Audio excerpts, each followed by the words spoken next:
Assalamualaikum warahmatullahi wabarakatuh. Hari ini saya akan membahas tentang perjuangan bangsa Indonesia menuju kemerdekaan. Penjajahan adalah penguasaan suatu negara terhadap negara lain. Penjajahan akan berdampak negatif terhadap kehidupan masyarakat suatu negara dalam segala aspek kehidupan, baik itu aspek politik, ekonomi, agama, sosial budaya, terutama kemanusiaan. Bagi bangsa Indonesia, penjajahan merupakan pengalaman sejarah yang sangat pahit.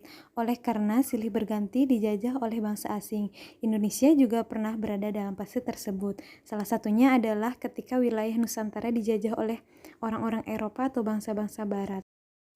Dan juga penjajahan dilakukan oleh orang Jepang. Faktor-faktor kedatangan bangsa Barat ke Nusantara. Berkembangnya kepercayaan yang dilahirkan dari ajaran Kopernikus bahwa dunia ini bulat. Adanya Renaissance dari Eropa yang ditandai dengan munculnya kebebasan bagi setiap orang untuk untuk berkreasi. Yang ketiga, munculnya Islam sebagai kekuatan baru di wilayah Timur Tengah. Yang keempat, penjajahan mereka di timur dilandasi oleh semangat Reconquista, yaitu perang salib dengan tujuan menaklukkan orang-orang Islam. Dan yang terakhir, adanya perjanjian Tordesillas yang didatangi 7 Juni 1494.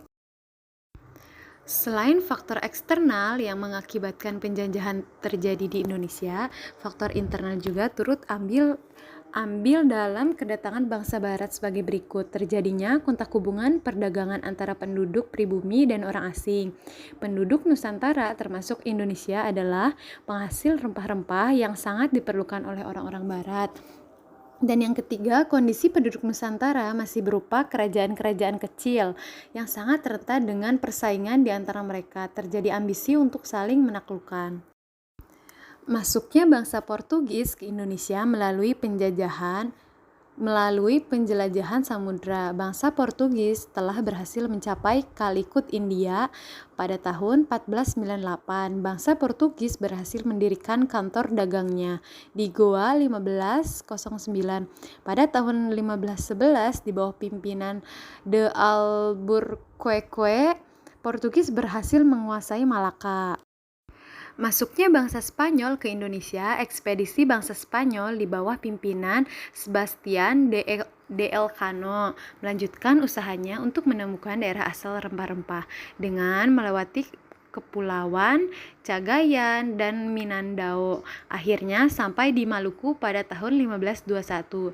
Kedatangan bangsa Spanyol ini diterima baik oleh Sultan Tidore yang pada saat itu sedang bermusuhan dengan Portugis. Sebaliknya, kedatangan Spanyol di Maluku bagi bangsa Portugis merupakan pelanggaran atas hak monopoli. Masuknya bangsa Belanda ke Indonesia, bangsa Belanda menginjakan kaki ke Indonesia sebenarnya terjadi 2 kali. Pertama, kedatangan rombongan Cornelis de Houtman pada tahun 1595. Pada mulanya diterima baik oleh masyarakat Banten dan juga diizinkan untuk berdagang di Banten. Oleh karena sikap dan kurang baiknya dari bangsa Belanda, kemudian diusir dari Banten. Rombongan kedua dari negara Belanda di bawah pimpinan Jacob van Eyck pada tahun 1598. Masuknya bangsa Prancis ke Indonesia sejak Belanda dikuasai oleh Prancis.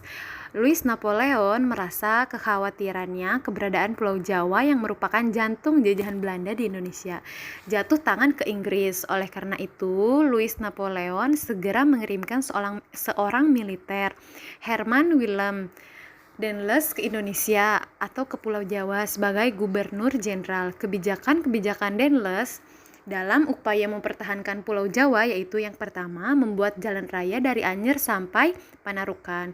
Yang kedua, mendirikan benteng-benteng pertahanan. Yang ketiga, Pulau Jawa dibagi 9 prefektur. Yang keempat, mendirikan badan-badan pengadilan.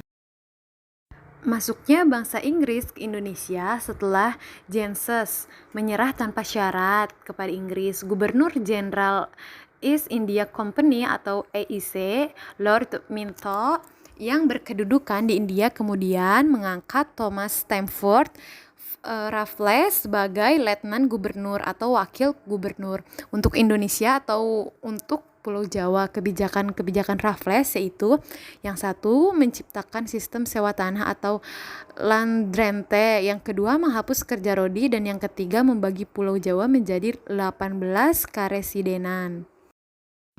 Masuknya bangsa Jepang ke Indonesia mulai tahun 1942 sampai dengan 1945. Indonesia berada di bawah pendudukan Jepang. Masa pendudukan Jepang yang berlangsung kurang lebih 3,5 tahun mengakibatkan penderitaan baik lahir maupun batin, karena Jepang mengadakan ekspoliasi baik di bidang ekonomi maupun sosial. Kebijakan Jepang di Indonesia antara lain, yang pertama, pengeraha tenaga kerja, yang kedua sistem tonarigumi, yang ketiga mendirikan organisasi dan perkumpulan.